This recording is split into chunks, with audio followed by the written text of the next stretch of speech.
9वां हस्त पादंगुष्ठासन। चित्त लेटकर दोनों नासिका से पूरक करके बाएं हाथ को कमर के निकट लगाए रखें। दूसरे दाहिने हाथ से दाहिने पैर के अंगूठे को पकड़ें और समूचे शरीर को जमीन पर सटाए रखें। दाहिना हाथ और पैर ऊपर की ओर उठाकर तना हुआ रखें। इसी प्रकार दाहिने हाथ को दाहिने ओर कमर से लगाकर बाएं हाथ से बाएं पैर के अंगूठे को पकड़कर पूर्ववत करना चाहिए। फिर दोनों हाथों से दोनों पैरों के अंगूठे पकड़कर उपर्युक्त विधि से करना चाहिए। फल सब प्रकार के पेट के रोगों का दूर होना, हाथ पैरों का रक्त संचार और बल वृद्धि। 10वां स्नायु संचालनासन। चित्त लेटकर दोनों पैरों को पृथ्वी से 1 इंच उठाकर पूरक करके जालंधर बंध लगा लें और हाथों को सिर की ओर ले जाकर 1 इंच ऊपर उठाएं।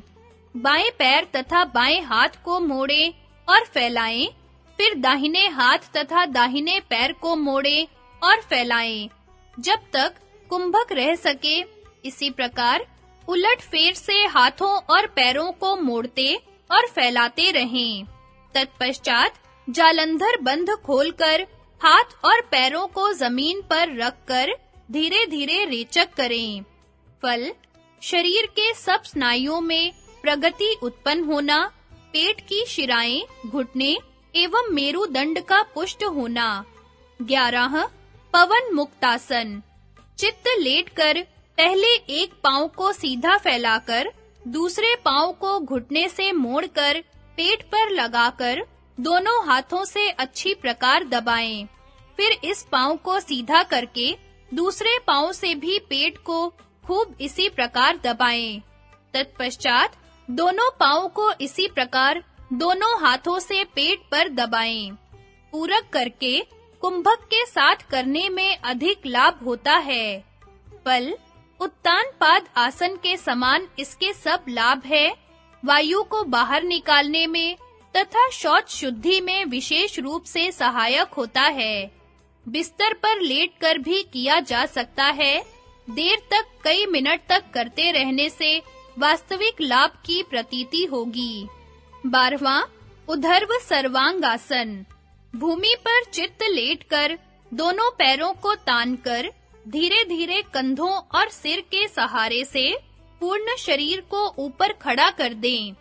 आरंभ में हाथों के सहारे से उठाएं, कमर और पैर सीधे रहें, दोनों पैरों के अंगूठे दोनों आंखों के सामने रहें। मस्तक कमजोर होने के कारण जो शीर्षासन नहीं कर सकते हैं, उनको इस आसन से लगभग वही लाभ प्राप्त हो सकते हैं। एक पांव को आगे और दूसरे को पीछे इत्यादि करने से इसके कई प्रकार हो जाते हैं। इसमें उधर्व पद्मासन भी लगा सकते हैं। फल रक्त शुद्धि, भूख की वृद्धि और पेट के सब विकार दूर होते हैं। सब लाभ शीर्षासन समान जानना चाहिए। 13 सर्वांगासन। चित्त लेटकर दोनों पांवों को उठाकर सिर के पीछे जमीन पर इस प्रकार लगाएं कि पांव के अंगूठे और अंगुलियां ही जमीन को स्पर्श करें। घुटनों सहित पांव सीधे समसूत्र में रहें, हाथ पीछे भूमि पर रहें। दूसरा प्रकार, दोनों हाथों को सिर की ओर ले जाकर पैर के अंगूठों को पकड़कर तानें। फल कोष्ठबद्धता दूर होना, जठर अग्नि का बढ़ना, आंतों का बलवान होना, अजीर्ण, प्लीहा, यकृत तथा अन्य सब प्रकार के रोगों की निवृत्ति और क्षुधा की वृद्धि। 14 कर्ण पीडासन। हलासन करके घुटने कानों पर लगाने से कर्ण पीडासन बनता है। इसमें दोनों हाथों को पीठ की ओर जमीन में लगाना चाहिए। फल सर्वांगासन के समान पेट के रोगों के लिए इसमें कुछ अधिक विशेषता है। देर तक करने से वास्तविक लाभ की प्रतीति होगी। 15 चक्रासन। चित्त लेटकर हाथों और पैरों के पंजे भूमि पर लगाकर कमर का भाग ऊपर उठाएं। हाथ पैरों के पंजे जितने आसपास आ सके उतने लाने का यत्न करें। यह आसन खड़ा होकर पीछे से हाथों को जमीन पर रखने से भी होता है। फल, कमर और पेट के स्थान को इससे अधिक लाभ पहुंचता है। पृष्ठवंश सदा आगे की ओर झुकता है। उसका दोष इस आसन द्वारा विशुद्ध झुकाव होने से दूर हो जाता है। 16 गर्भासन। चित्त लेटकर दोनों पैरों को ऊपर उठाकर सिर की ओर जमीन में लगाएं, फिर दोनों पैरों को गर्दन में एक दूसरे पैर को देकर फंसाएं। तत्पश्चात दोनों हाथों को पैरों के अंदर की ओर से ले जाकर कमर को एक दूसरे हाथ से पकड़कर बांधें। इससे पेट के सब प्रकार के रोग, कोष्ठबद्ध, यकृत, पलीहा आदि दूर होते हैं। 17 शवासन। शरीर के सब अंगों को ढीला करके मुर्दे के समान लेट जाएं। सब आसनों के पश्चात थकान दूर करने और चित्त को विश्राम देने के लिए इस आसन को करें। पेट के बल लेटकर करने के आसन। 18 मस्तक पादंगुष्ठासन।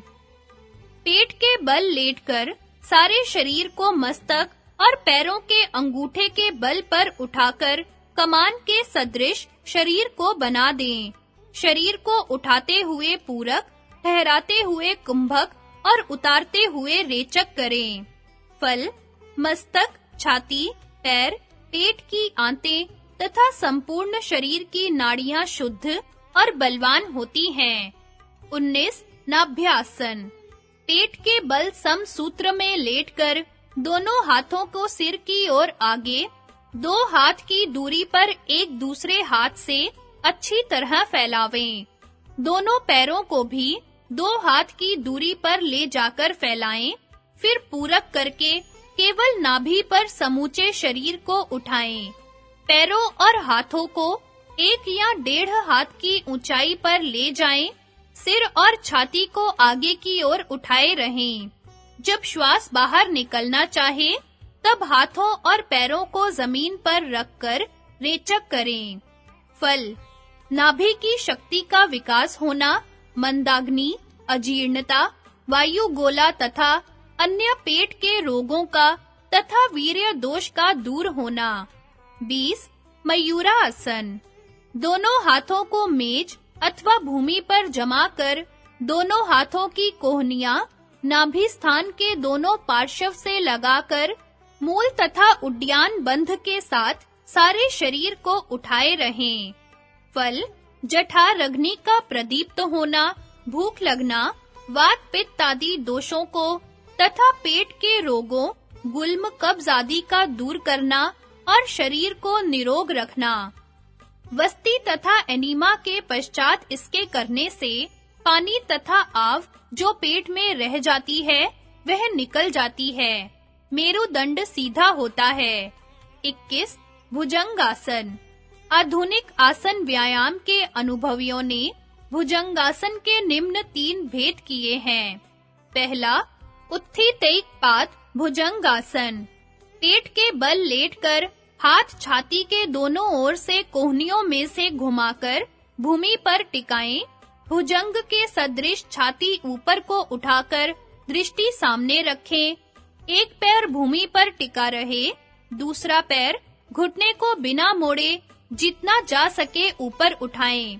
इसी प्रकार बारी-बारी से पैरों को नीचे ऊपर करें। इससे कटी दोष, यकृत, पलीहादि के विकार दूर होते हैं। दूसरा, भुजंगासन। पैरों के पंजे उल्टी ओर से भूमि पर टिकाकर हाथों को भी भूमि पर किंचित टेढ़े रखकर धड़ को कमर से उठाकर भुजंगाकार होवें। इससे पेट, छाती, कमर, उरु, मेरुदंड आदि के सब दोष नाश होते हैं। तीसरा, सरल हस्त भुजंगासन। हाथों को भूमि पर सीधा रखकर पैरों को पीछे की ओर ले जाकर दोनों हाथों के बीच कमर आ जाए। इस रीति से कमर झुकाकर छाती और गर्दन भरसक ऊपर उठाकर सीधे आकाश की ओर देखें। इससे पेट की चर्बी निकल जाती है पेट, कमर और गर्दन के सब विकार दूर होते हैं। 22 शलभासन। शलभ टिड्डी को कहते हैं। पेट के बल लेटकर दोनों हाथों की अंगुलियों को मुट्ठी बांधकर कमर के पास लगाएं। तत्पश्चात धीरे-धीरे पूरक करके छाती तथा सिर को जमीन में लगाए हुए हाथों के बल एक पैर को यथाशक्ति 1.5 हाथ की ऊंचाई पर ले जाकर ठहराए रहें। जब श्वास निकलना चाहे तब धीरे-धीरे पैर को जमीन पर रखकर शनै-शनै रेचक करें। इसी प्रकार दूसरे पैर को उठाएं, फिर दोनों पैरों को उठाएं। फल जंघा, पेट, बाहु आदि भागों को लाभ पहुंचाता है। पेट की आंतें मजबूत होती हैं और सब प्रकार के उदर विकार दूर होते हैं। 23 धनुरासन।